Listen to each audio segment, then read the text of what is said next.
Hi everybody. This is a video to those of you who have already subscribed to the channel because um, I just want to keep you informed as to what I'm doing, what I hope to achieve, um, or what we hope to achieve, um, and let you know what my intentions are. That way, if you're aware, then you'll understand why it is what I feel I need to do. So this channel has been going for 6 months now. If I go to my analytics page on YouTube, it will give me this and it will say that I started my first video on the 2nd of December 2022. So we're now 6 months down the line. It's got now 719 subscribers. I gain some, then I lose some for whatever reason. And ultimately, my aim and ambition has never been to be a big YouTube channel. I think I've said that before. My intention was to expose and present what took place in Abu Dhabi in a clear manner, which I hadn't seen being presented anywhere else before. In the hope that other forms of media, other large YouTube channels would see it and then they would realise what they were missing and expose it themselves. And I was also hoping that the mainstream media might pick up on it and expose it. And that hasn't happened. Now, I believe I know the reasons for that. I think we all do. I think what motivates a lot of people is money.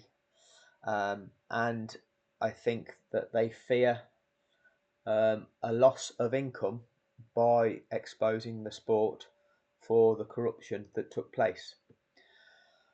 That doesn't concern me. The thing that concerns me is integrity. The thing that concerns me is that we all witnessed the most corrupt thing that I've ever seen in sport, and what took place, the egregious nature of it, extrapolates to many things that concern me in life, and the mechanisms for how it took place can be extrapolated to other things that affect all of our lives. And I'm not really going to explore that because I realise it will turn a lot of people off. So the key thing that I'm trying to do is focus entirely on Abu Dhabi and the things that were wrong with that. Cross-reference them to other things as well in terms of Formula One, but without going off into all of the things that are totally wrong. You know, that we watched Monaco last week and we heard Brundle say things like rules are rules, or talking about the rules of engagement of the sport, when back in 2021 Brundle wasn't saying them sorts of things. You know, these are the sorts of things that it's glaringly obvious that you can call all of these things out, and maybe I will at some point, but the focus has got to be on exposing Abu Dhabi. Now, the limitations of my channel are that so far everything I've presented, I've tried to present it as an irrefutable, evidence-based kind of long video that explains every nut and bolt of the situation. But those videos are often 30, 40, 50 minutes, an hour long. Some of them are an hour and 20 minutes long. And I realise that whilst many of the people that have subscribed do watch them through, and I thank you for that, and I'm glad that you appreciate what is being presented.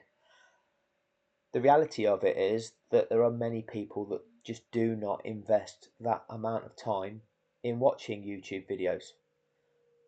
If they're not entertained within the first couple of minutes, they've switched on to the next video. They've switched off and then on to the next. And generally, if a video is longer than probably 10 minutes, they may not even click on it in the first instance. So going back to the key, going back to what I set out to achieve, I set out to change the situation. I didn't just set out to become a YouTuber and try to become popular. I have no interest in that. I set out to change the situation because the situation is wrong. I started back in either January or February 2022 because after trying to contact Sky Sports and all of the mainstream media to try and effect change that way and getting completely ignored, I turned to social media, which was the only one I was comfortable using, which was Facebook, even though I didn't particularly like it. But that was the only one I was comfortable using, and I wrote articles on there to try and expose it. But after the best part of a year trying to do it on Facebook, I felt that I was hitting the same audience all the time, and some were agreeing with it. There were trolls that were clearly not, and some of the Formula One pages that I was posting to would refuse to post anymore because they were saying, oh, it was causing too much toxicity within the group, purely because people couldn't understand it. So therefore I thought the only way I can get people to understand it is show them. I have to show them rather than just try to explain it and they won't believe it. If I show people with the video evidence, it's there for them to see. But that takes time because you've got to show them the evidence and you've got to explain it and explain why it's all wrong. And that takes time. So I've gone down that route. I've tried, and I believe that many of you have you already knew it was wrong. You already knew it was fixed. You already knew it was corrupt. But hopefully my videos have enabled you to see even more of it, and the exact nature of it. The fact that the TV footage was a construct. They didn't show you the key bits of information that you needed to see, and that's all that mattered, was what was taking place at turn 14, and would it be cleared in time for those lap cars to be released on lap 56. That's all we needed to know, and that was never given to us. That was never shown us. Most people never realised the lies that were being told by Brundle and Crofty. And what initially it started for me was Brundle's validation interviews in the aftermath of Abu Dhabi. So the one that he did on the very next day. The alarm bells were ringing then. The way he was trying to convince everybody to accept it. And I was thinking, what are you even saying here? Everything you're saying here is a lie. And then he did 2 or 3 more of them.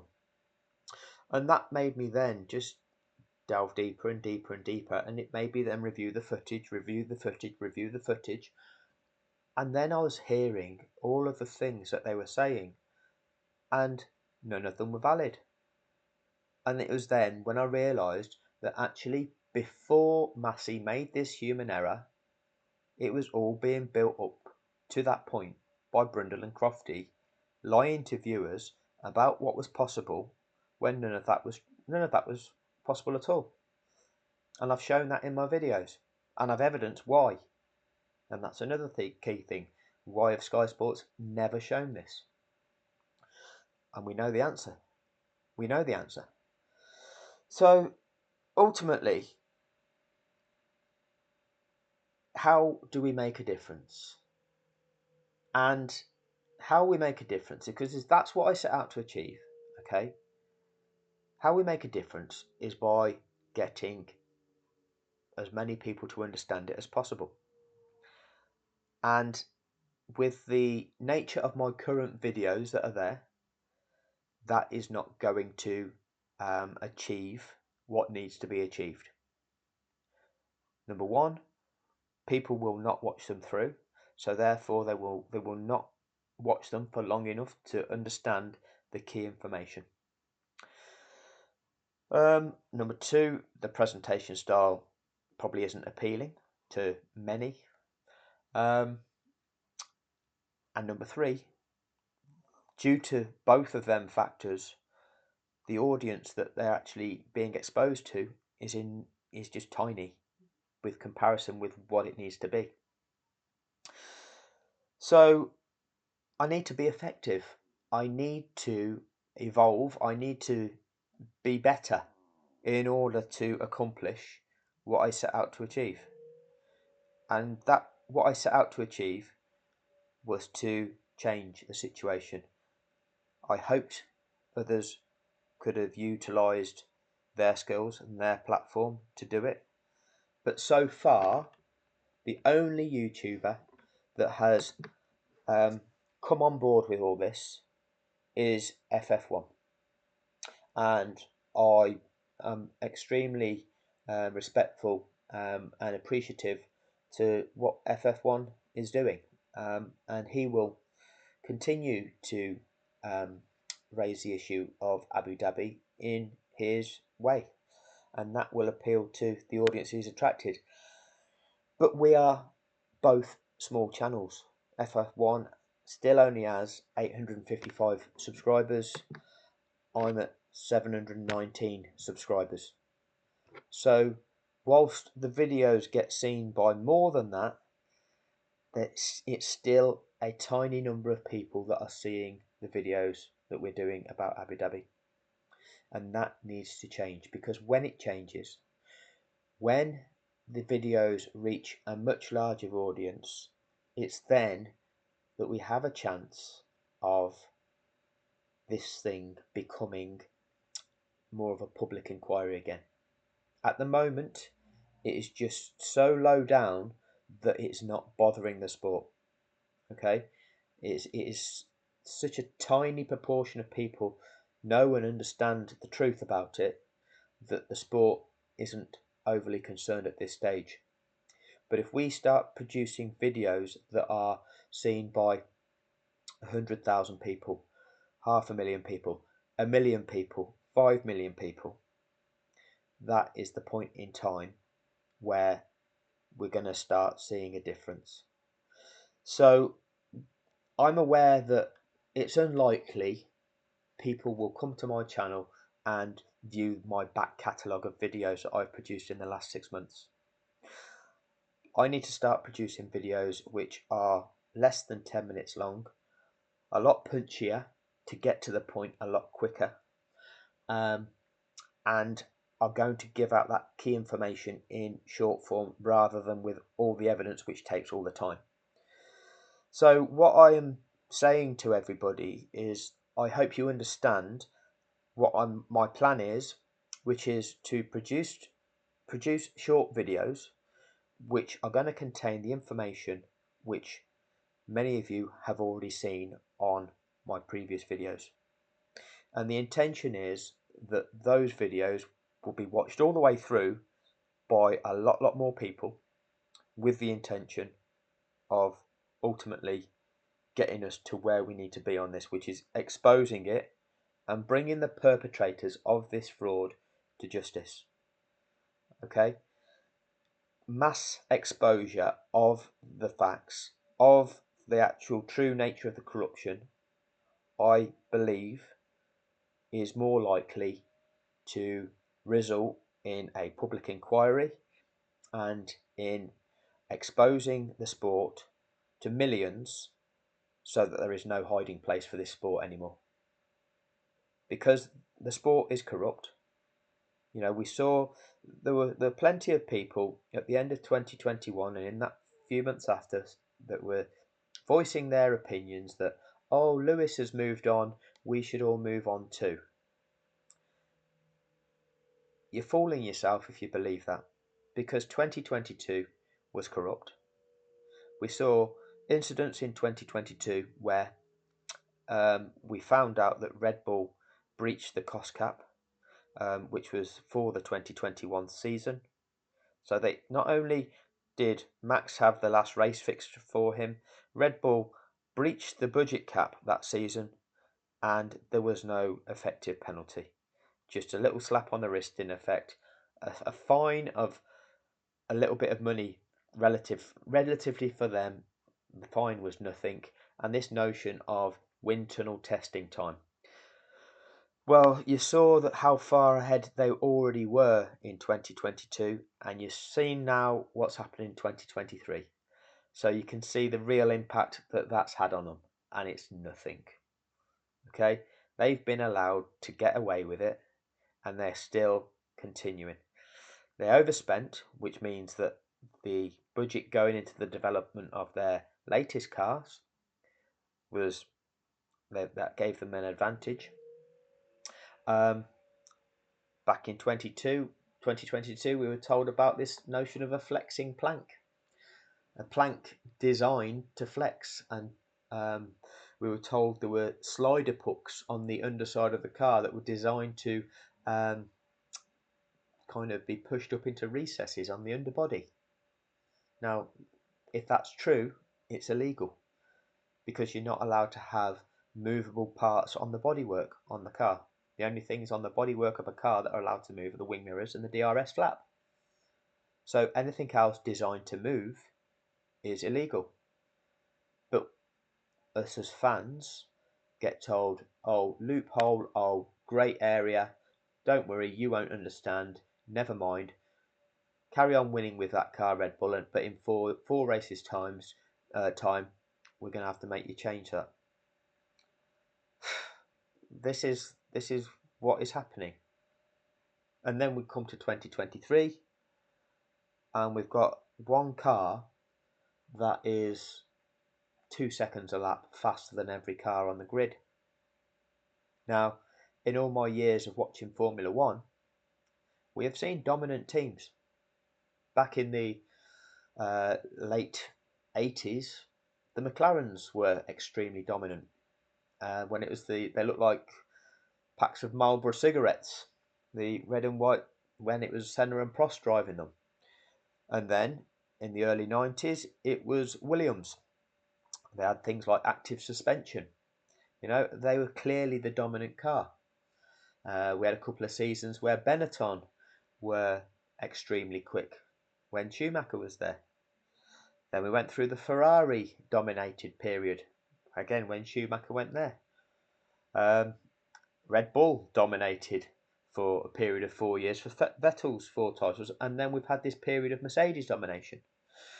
But throughout all of those times, I cannot recall a period where one particular car was that much faster than everything else.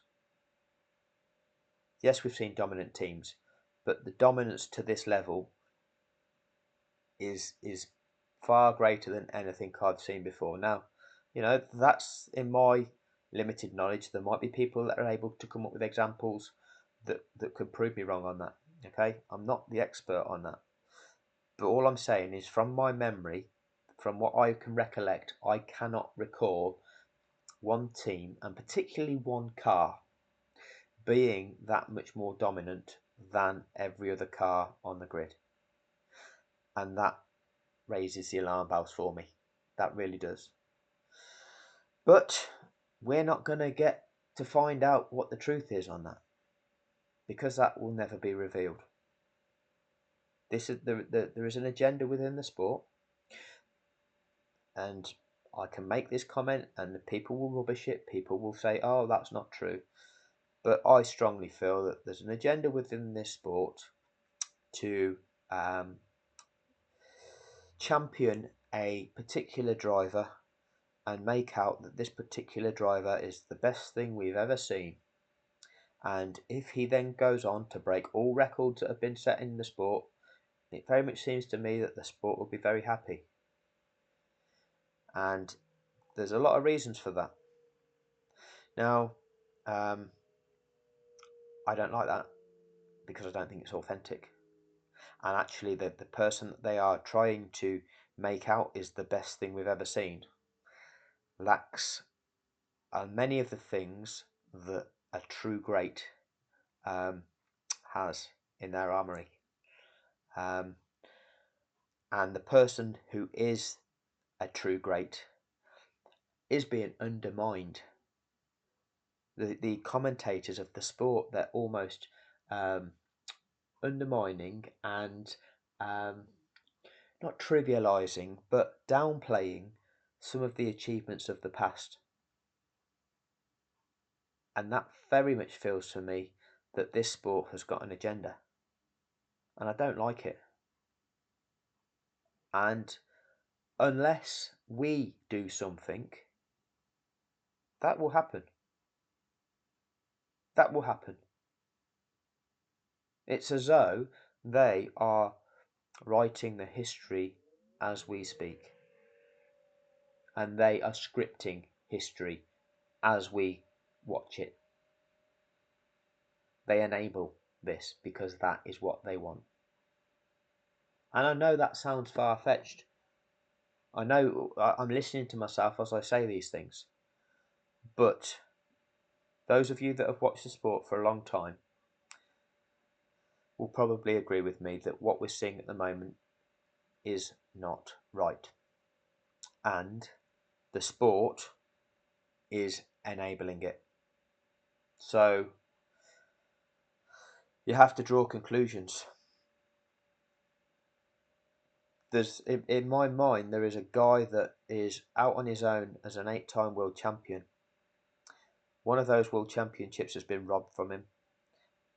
He is statistically, we can all have our opinions which are subjective as to who we think is the greatest. And I'll happily say I think it's Lewis Hamilton. I think he ticks virtually every box. But statistically, he is. Most amount of race wins, most amount of poles. In terms of proportion of races where he has finished either as winner or on the podium. The fact that he has been at 2 teams, won world championships with both, arrived at his second team, Mercedes, when they weren't a championship winning team, and went on a journey with them to make them a championship winning team. We keep hearing that, oh, this is what Schumacher did. Oh, to be seen as a great, you have to do that. Well, hang on a minute. Let's think about what Lewis did at Mercedes.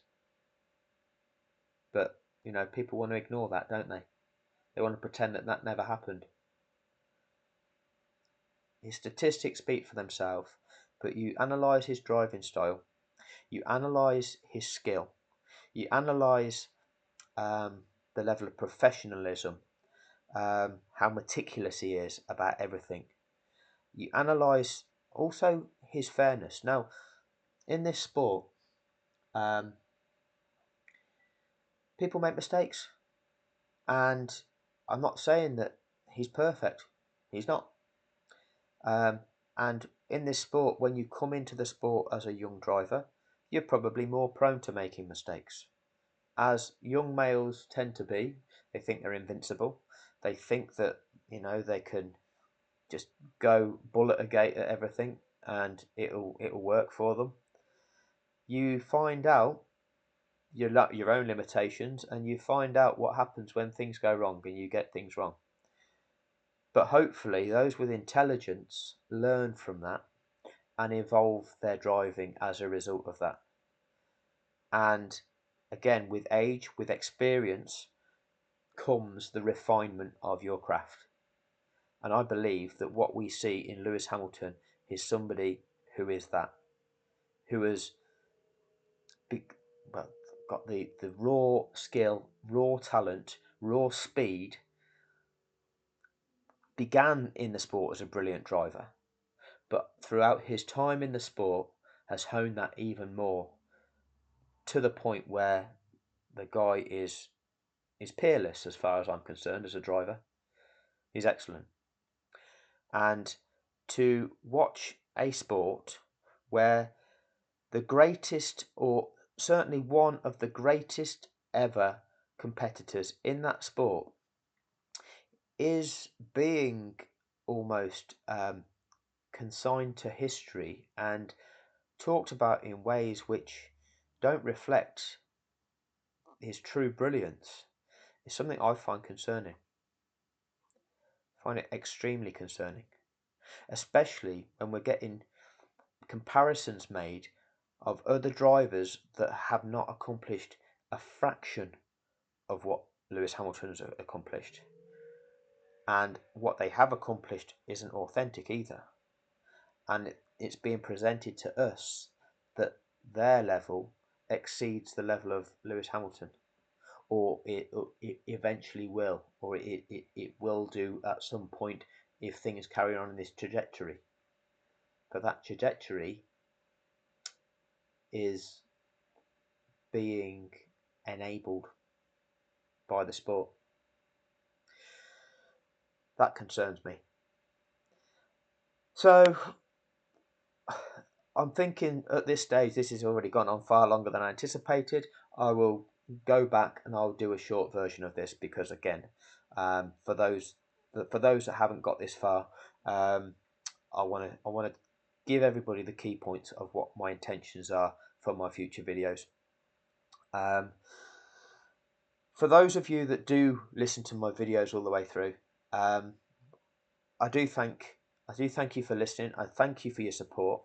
I value the comments that you make because whilst we're getting an increase in trolling on the channel and we're getting comments from Max Verstappen fans that don't know what they're talking about, we're getting some really intelligent comments from really knowledgeable people, and that really adds to all of our knowledge and all of our understanding, and I really value that. So I appreciate everybody that is supportive of the channel. I see it as a collective effort from everybody that stands for justice to keep fighting to expose this and to achieve justice. But like I say, my intention is to be effective. I don't just want to be somebody that makes videos and then in 5 years' time there's just these set of videos that exists and nothing's happened. That's a waste of time as far as I'm concerned. That's not what it's about. This is about being effective and achieving something. And what needs to be achieved is the sport being exposed for it being corrupt and justice being served. That being, Lewis Hamilton is awarded the championship for 2021 and the sport is exposed for the crimes that it has perpetrated. And in doing so, I hope that we can effect regime change within the sport, because it is a toxic regime. It's a toxic regime that firstly was willing to do this to the world, willing to do this to its greatest ever competitor, willing to do this to the fans of the sport, willing to lie to the fans of the sport about what was going on, and systematically enable it, and systematically then try to justify it and cover it up. That's disgusting. And it needs sorting. So, like I say, I'm going to try and do some shorter, punchier videos. So I hope that you will understand that. I hope that doesn't make you think that I'm going away from what this channel is about. It's not. I still will put in the odd longer video because there's various things that I still would like to expose. I've got to go through the FIA report when they did their 2.5 month long review of the season to then tell us that they were satisfied with it and it was just a human error, and go through all of that to expose the true nature of all that as well. And there's other things that I haven't yet done videos about that I want to. So you're going to see some videos which are going to be short. They're going to be things that you've seen before, but please bear with me and please understand why it is that I'm doing it. Hopefully we can reach a bigger audience and hopefully things can then start changing. what I ask from you all is that you can help this channel make a difference by trying to get people to see the content. Okay, so when I'm doing these future videos, when I'm doing these videos that are hopefully sub 10 minutes long, I need people on this channel to be able to share the content. I need you to get other people to see it, whether that's sharing it on your social media, whether that is just forward it on to your friends that are interested in Formula One. People need to have eyes on what is being presented so that they become aware and understand all that took place. Understand that the lies were being told by Sky Sports. Understand what the real rules of the sport are and why they are what they are. Because when the world starts understanding that, that is when they will start having their eyes opened to the true nature of this corruption. But I've got to be able to present it in a different way to enable them to see it. Thanks for your time. Once again, thank you for your continued support, and I hope that you continue with this. I see this as a collective effort, and together we will continue doing what we need to do to expose this and work towards achieving what needs to be achieved. Thank you.